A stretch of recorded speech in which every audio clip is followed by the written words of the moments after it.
Documento 67. La rebelión planetaria. Es imposible comprender los problemas relacionados con la existencia humana en Urantia si no se tiene conocimiento de ciertas grandes épocas del pasado, principalmente del acontecimiento y las consecuencias de la rebelión planetaria. Aunque esta sublevación no dificultó gravemente el progreso de la evolución orgánica, modificó de manera notable el curso de la evolución social y del desarrollo espiritual. Esta calamidad devastadora influyó profundamente en toda la historia superfísica del planeta. 1. La traición de Caligastia. Caligastia llevaba 300.000 años encargado de Urantia cuando Satanás, el asistente de Lucifer, hizo una de sus visitas periódicas de inspección. Cuando Satanás llegó al planeta, su aspecto no se parecía en nada a vuestras caricaturas de su infame majestad. Era, y sigue siendo, un hijo Lanonandek de gran esplendor. Y no os maravilléis, porque el mismo Satanás es una brillante criatura de luz. En el transcurso de esta inspección, Satanás informó a Caligastia acerca de la declaración de libertad que Lucifer tenía entonces la intención de hacer, y tal como sabemos ahora, el príncipe aceptó traicionar al planeta en cuanto se anunciara la rebelión. Las personalidades leales del universo consideran con un desdén particular al príncipe Caligastia por esta traición premeditada de la confianza. El Hijo Creador expresó este desprecio cuando dijo: «Te pareces a tu jefe Lucifer, y has perpetuado pecaminosamente su iniquidad». Fue un falsificador desde que empezó a exaltarse a sí mismo, porque no permanecía en la verdad en todo el trabajo administrativo de un universo local. Ningún cargo elevado se considera más sagrado que el que se confía a un príncipe planetario que asume la responsabilidad del bienestar y de la dirección de los mortales evolutivos de un mundo recién habitado. De todas las formas del mal, ninguna tiene un efecto más destructivo sobre la condición de la personalidad que la traición al deber y la deslealtad hacia unos amigos confiados.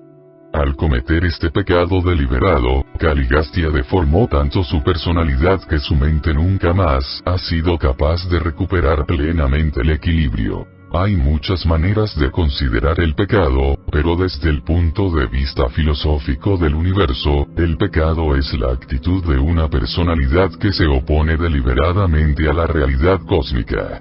El error se puede considerar como una idea falsa o una deformación de la realidad. El mal es una comprensión parcial de las realidades del universo, o una inadaptación a ellas. Pero el pecado es una resistencia intencional a la realidad divina, una elección consciente de oponerse al progreso espiritual, mientras que la iniquidad consiste en desafiar de manera abierta y persistente la realidad reconocida, y representa tal grado de desintegración de la personalidad que raya en la locura cósmica. El error indica una falta de agudeza intelectual. El mal, una deficiencia de sabiduría. El pecado, una pobreza espiritual abyecta. Pero la iniquidad indica que el control de la personalidad está desapareciendo. Cuando el pecado se ha elegido tantas veces y se ha repetido tan a menudo, puede convertirse en un hábito. Los pecadores empedernidos pueden volverse fácilmente inicuos, convertirse en unos rebeldes incondicionales contra el universo y todas sus realidades divinas. Aunque se pueden perdonar todas las clases de pecados, dudamos que el inicuo arraigado pueda experimentar nunca una aflicción sincera por sus fechorías o aceptar el perdón de sus pecados. 2. El comienzo de la rebelión. Poco después de la inspección de Satanás, cuando la administración planetaria estaba en vísperas de realizar grandes cosas en Urantia, un día a mediados del invierno de los continentes septentrionales, Caligastia mantuvo una larga conversación con su asociado Daligastia, después de la cual este último convocó a los 10 consejos de Urantia en sesión extraordinaria. Esta asamblea se inició con la declaración de que el príncipe Caligastia estaba a punto de proclamarse soberano absoluto de Urantia, y exigía que todos los grupos administrativos abdicaran y pusieran todas sus funciones y poderes en manos de Daligastia, designado como fideicomisario hasta que se reorganizara el gobierno planetario y se redistribuyeran posteriormente estos cargos de autoridad administrativa. La presentación de esta asombrosa exigencia fue seguida por el llamamiento magistral de Van, presidente del Consejo Supremo de Coordinación. Este administrador eminente y experto jurista tildó la vía que proponía Caligastia como un acto que rayaba en la rebelión planetaria, y rogó a sus compañeros que se abstuvieran de toda participación hasta que se pudiera presentar una apelación ante Lucifer, el soberano del sistema de Satania. Iván consiguió el apoyo de todo el Estado Mayor. En consecuencia, se interpuso una apelación a Jerusalén, y llegaron inmediatamente las órdenes designando a Caligastia como soberano supremo de Urantia y ordenando una lealtad absoluta e incondicional a sus mandatos. En respuesta a este asombroso mensaje, el noble Van contestó con su memorable discurso de 7 horas en el cual acusó oficialmente a Daligastia, Caligastia y Lucifer de despreciar la soberanía del universo de Nevadón, y apeló a los altísimos de Edentia para recibir su apoyo y su confirmación. Entretanto, los circuitos del sistema habían sido cortados. Urantia estaba aislada. Todos los grupos de vida celestial presentes en el planeta se encontraron repentinamente aislados sin ser advertidos, totalmente privados de todo consejo y asesoramiento exterior. Daligastia proclamó oficialmente a Caligastia Dios de Urantia y supremo por encima de todos. Ante esta proclamación, la alternativa estaba clara, y cada grupo se retiró para empezar sus deliberaciones, unas discusiones destinadas a determinar finalmente la suerte de todas las personalidades superhumanas que estaban en el planeta. Los serafines, los querubines y otros seres celestiales estuvieron implicados en las decisiones de esta lucha encarnizada, de este largo y pecaminoso conflicto. Muchos grupos superhumanos que se encontraban por casualidad en Urantia en el momento de ser aislada fueron retenidos aquí, y al igual que los serafines y sus asociados, se vieron obligados a elegir entre el pecado y la rectitud, entre el camino de Lucifer y la voluntad del Padre Invisible. Esta lucha continuó durante más de 7 años. Las autoridades de Edentia no quisieron interferir, y no intervinieron, hasta que todas las personalidades involucradas hubieron tomado una decisión final. Fue en ese momento cuando Van y sus leales asociados recibieron la justificación y la liberación de su prolongada ansiedad y de su intolerable incertidumbre. 3. Los 7 años decisivos. La noticia de que la rebelión había estallado en Jerusalén, la capital de Satania, fue transmitida por el Consejo de los Melquisedecs. Los Melquisedecs de emergencia fueron enviados inmediatamente a Jerusalén, y Gabriel se ofreció voluntariamente para actuar como representante del Hijo Creador, cuya autoridad se había desafiado. El sistema fue puesto en cuarentena, quedó aislado de sus sistemas hermanos al mismo tiempo que se anunciaba el estado de rebelión en Satania.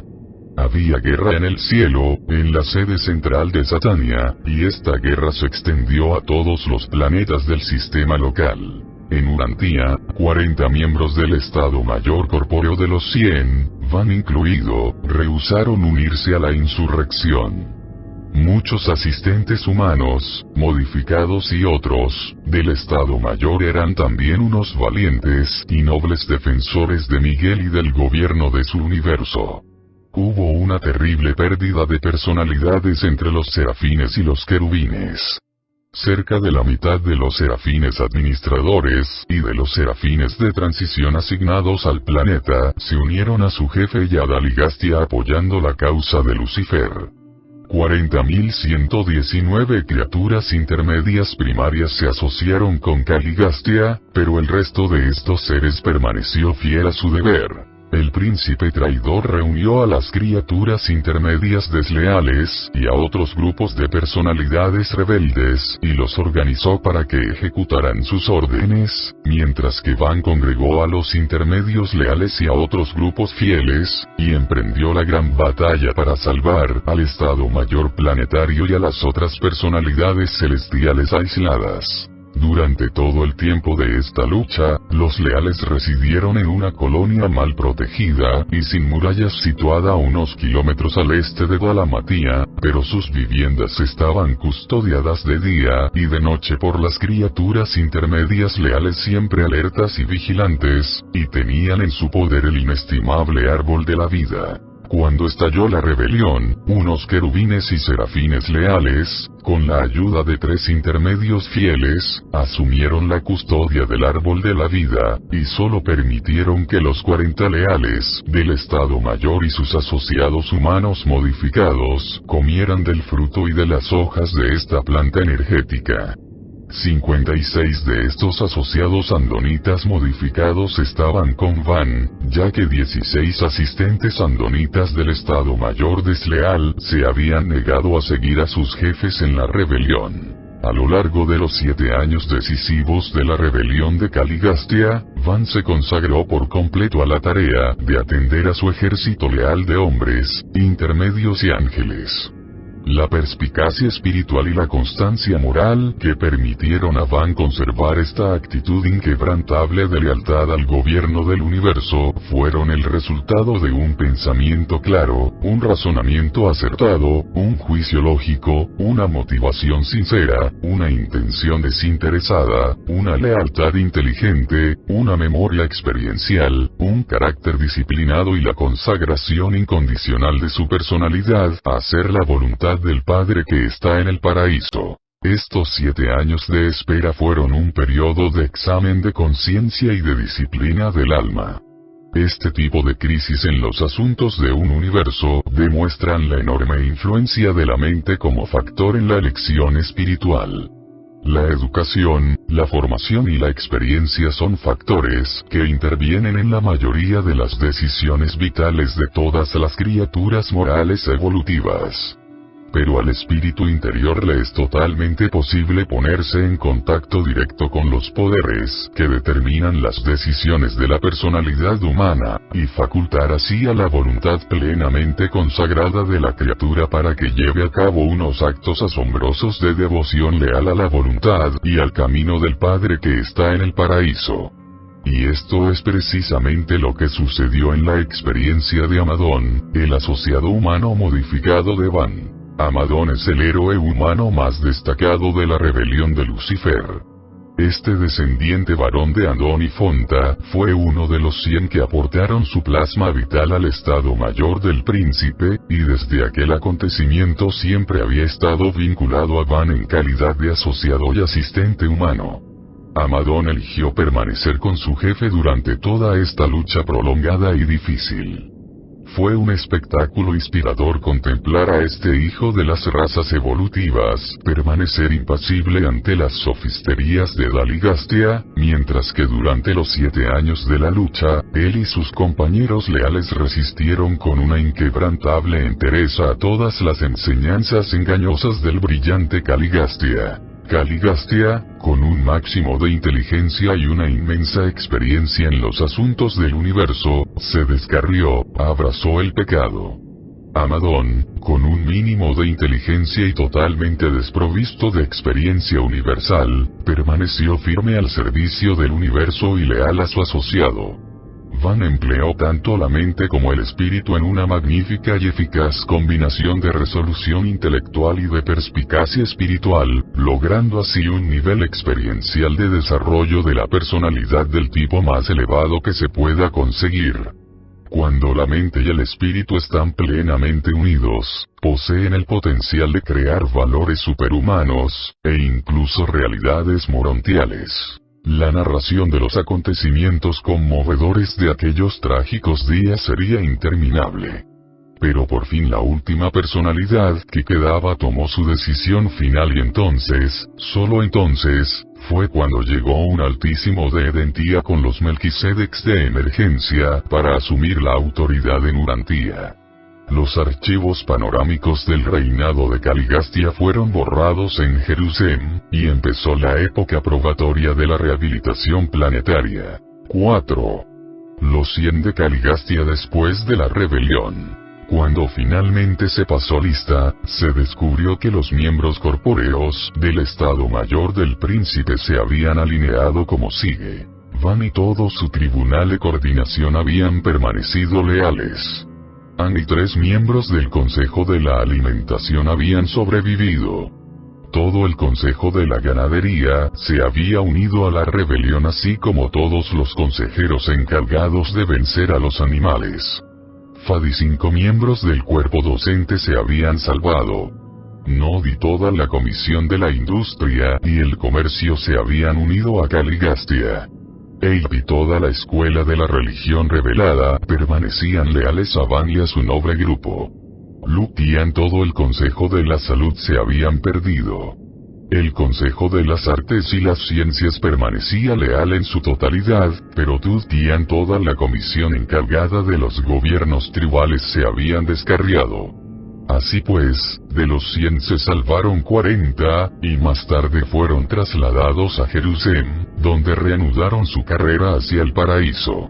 Los 60 miembros del Estado Mayor Planetario que entraron en la rebelión eligieron a Nod como jefe. Trabajaron con entusiasmo para el príncipe rebelde, pero pronto descubrieron que estaban privados del alimento de los circuitos vitales del sistema. Se dieron cuenta del hecho de que habían sido degradados al estado de los seres mortales. Eran en verdad superhumanos, pero al mismo tiempo materiales y mortales. En un intento por acrecentar su número, Caligastia ordenó que recurrieran inmediatamente a la reproducción sexual, sabiendo muy bien que los 60 originales y sus 44 asociados andonitas modificados estaban condenados a morir tarde o temprano. Después de la caída de Dalamatía, el Estado Mayor desleal emigró hacia el norte y el este. Sus descendientes fueron conocidos durante mucho tiempo como los Noditas y el lugar donde vivían como la tierra de Nod. La presencia de estos superhombres y supermujeres extraordinarios, abandonados a su suerte debido a la rebelión y que luego se unieron con los hijos y las hijas de la tierra, dio fácilmente nacimiento a los relatos tradicionales de los dioses que descendían del cielo para casarse con los mortales. Este fue el origen de las 1001 leyendas de naturaleza mítica, pero basadas en los hechos de los tiempos posteriores a la rebelión, que se incorporaron más adelante en los cuentos y las tradiciones folclóricas de diversos pueblos, cuyos antepasados habían participado en estos contactos con los noditas y sus descendientes. Privados del alimento espiritual, los rebeldes del Estado Mayor murieron finalmente de muerte natural. Una gran parte de la idolatría posterior de las razas humanas tuvo su origen en el deseo de perpetuar la memoria de estos seres sumamente respetados de la época de Caligastia. Cuando vinieron a Urantía, los 100 del Estado Mayor habían sido separados temporalmente de sus ajustadores del pensamiento. E inmediatamente después de la llegada de los síndicos Melquisedecs, las personalidades leales, a excepción de Van, fueron devueltas a Jerusalén y reunidas con sus ajustadores que los esperaban. No conocemos el destino de los 60 rebeldes del Estado Mayor. Sus ajustadores permanecen todavía en Jerusalén. Las cosas continuarán sin duda tal como están ahora hasta que se juzgue finalmente toda la rebelión de Lucifer y se decrete el destino de todos los participantes. A unos seres como los ángeles y los intermedios, les resultaba muy difícil concebir que unos brillantes dirigentes de confianza como Caligastia y Daligastia pudieran extraviarse, cometieran un pecado de traición. Aquellos seres que cayeron en el pecado, que no se sumaron a la rebelión de manera deliberada o premeditada, fueron inducidos a error por sus superiores, engañados por sus jefes en quienes confiaban. También fue fácil conseguir el apoyo de los mortales evolutivos con mentalidad primitiva. La inmensa mayoría de los seres humanos y superhumanos, que fueron víctimas de la rebelión de Lucifer en Jerusalén, y en los diversos planetas descarriados, hace mucho tiempo que se arrepintieron sinceramente de su locura. Y creemos de verdad que todos estos penitentes sinceros, serán rehabilitados de alguna manera y reintegrados en cualquier fase del servicio del universo, cuando los ancianos de los días, terminen finalmente de juzgar los asuntos de la rebelión de Satania, cosa que han emprendido recientemente. 5. Los resultados inmediatos de la rebelión. Una gran confusión reinó en Dalamatía y en sus inmediaciones durante cerca de 50 años después de la instigación a la rebelión. Se intentó realizar una reorganización completa y radical del mundo entero. La revolución sustituyó a la evolución como política de progreso cultural y de mejoramiento racial.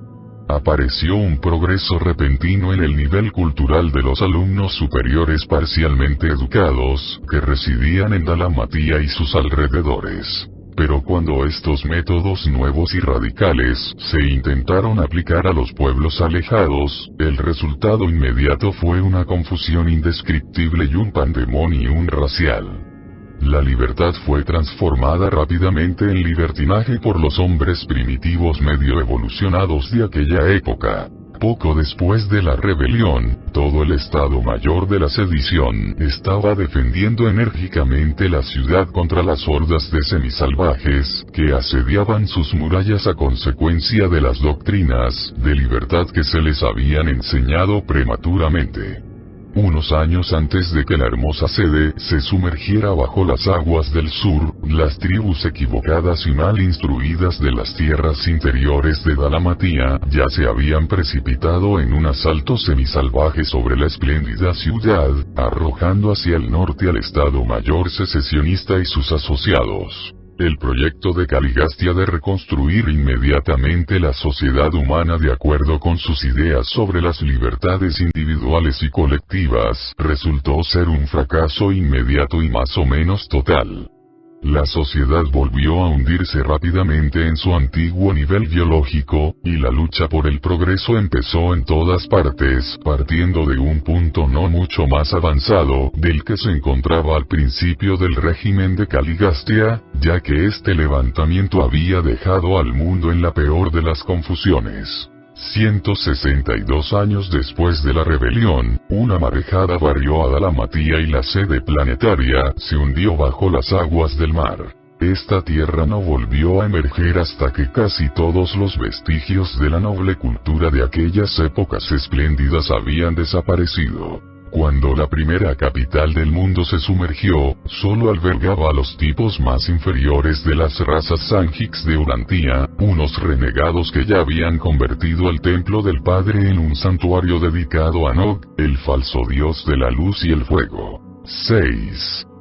Van, el inquebrantable. Los partidarios de Van se retiraron muy pronto a las tierras altas del oeste de la India, donde estuvieron a salvo de los ataques de las razas confundidas de las tierras bajas. Desde este lugar apartado proyectaron la rehabilitación del mundo, al igual que sus antiguos predecesores vadonitas, habían trabajado involuntariamente en otra época por el bienestar de la humanidad, justo antes de que nacieran las tribus Sanjix. Antes de la llegada de los índicos Melquisedecs, Van puso la administración de los asuntos humanos en las manos de 10 comisiones de 4 miembros cada una, unos grupos idénticos a los del régimen del príncipe.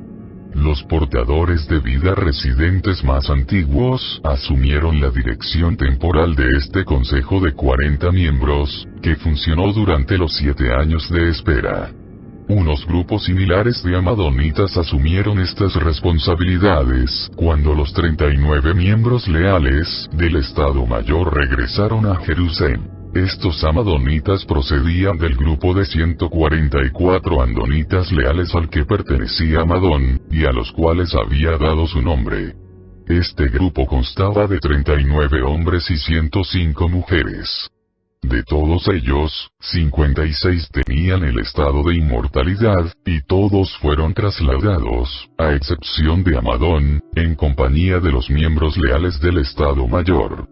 El resto de este noble grupo continuó en la tierra hasta el final de sus días como mortales bajo la dirección de Van y Amadón.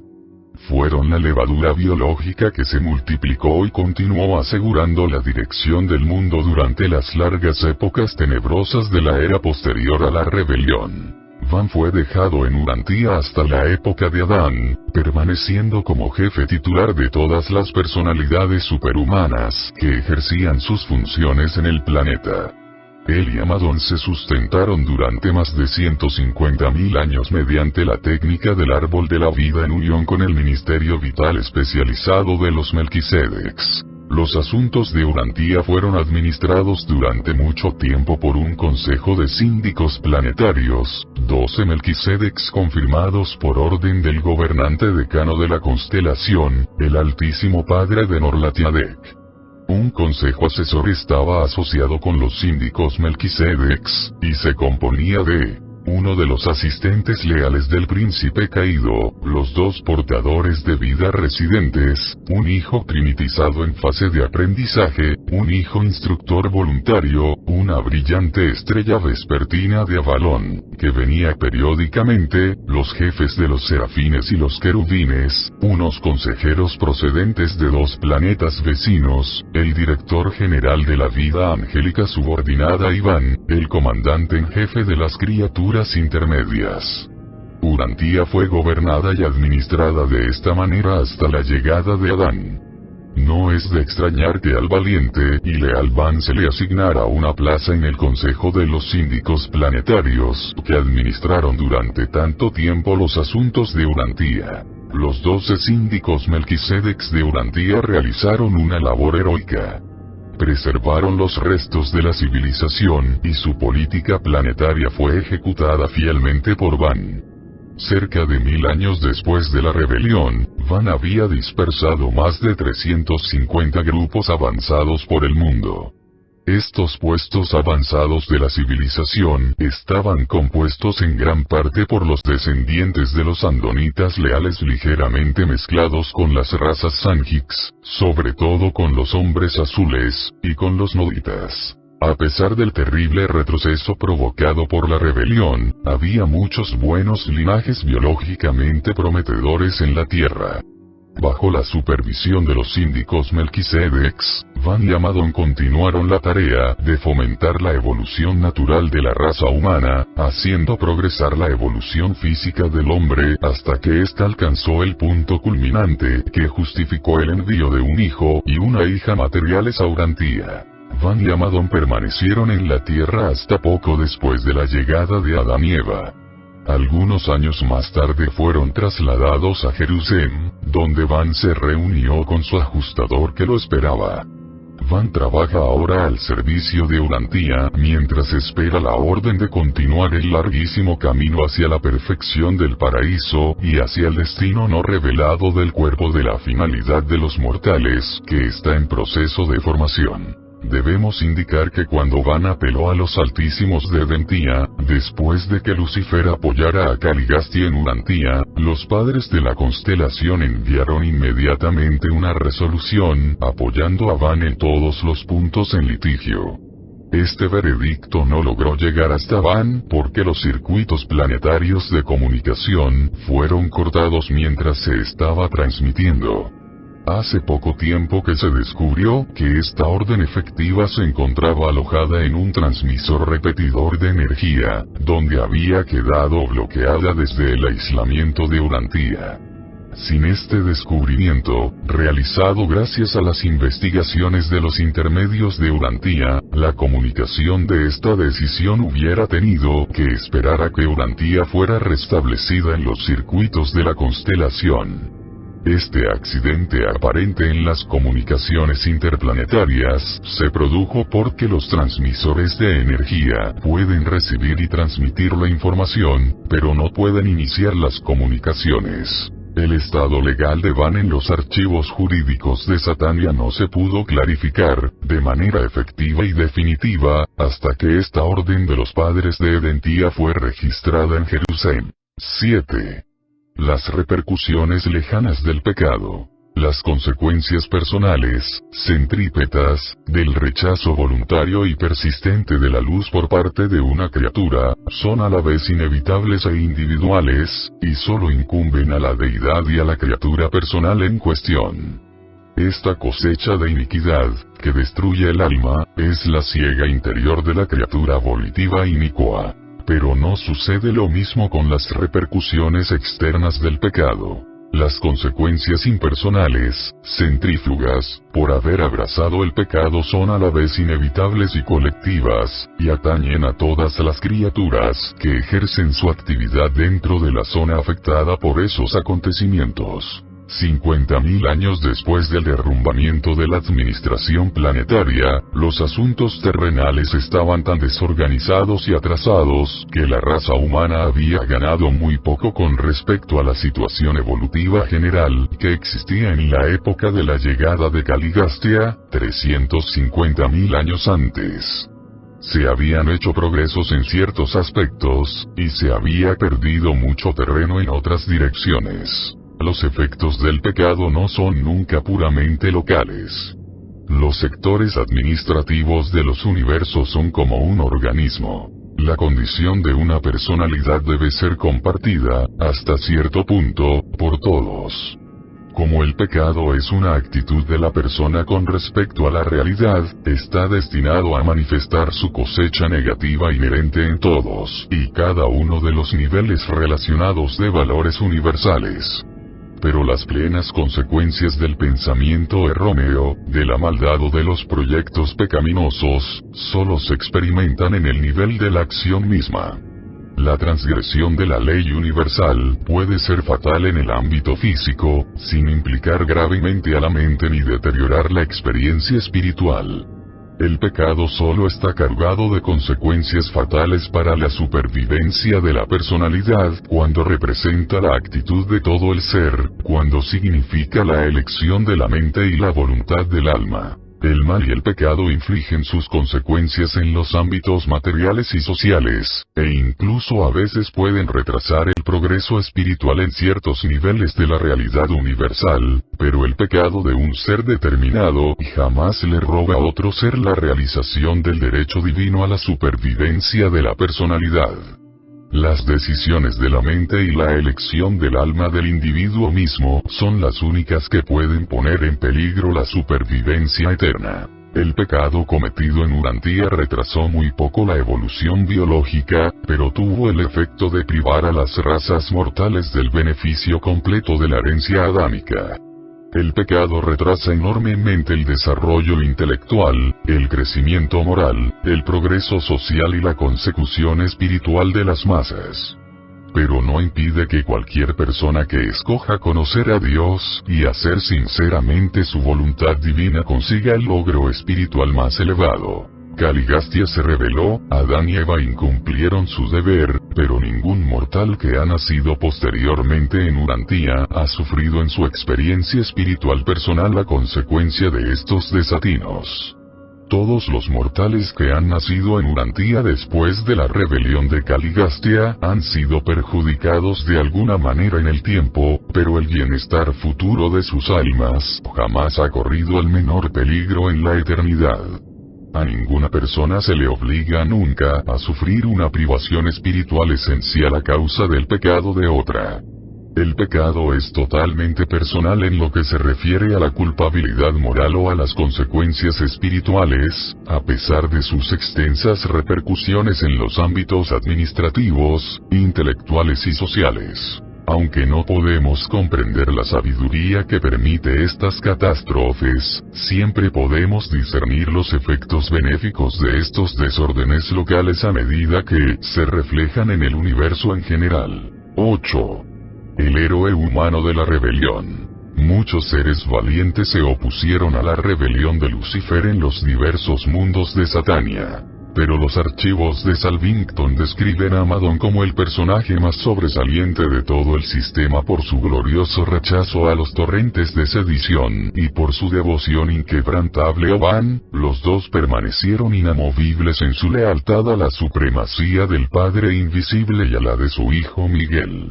En la época de estos importantes acontecimientos yo estaba destinado en Edentía, y todavía tengo conciencia de la alegría que experimenté cuando examiné las transmisiones de Salvington que contaban, día tras día, la increíble firmeza, la devoción trascendente y la exquisita lealtad de este antiguo semisalvaje surgido del linaje original y experimental de la raza andónica. Desde Edentía hasta Ugersa, pasando por Salvington, y durante 7 largos años, la primera pregunta de todos los seres celestiales subordinados con respecto a la rebelión de Satania era una y otra vez: ¿qué sucede con Amadón de Urantía? ¿Continúa inamovible?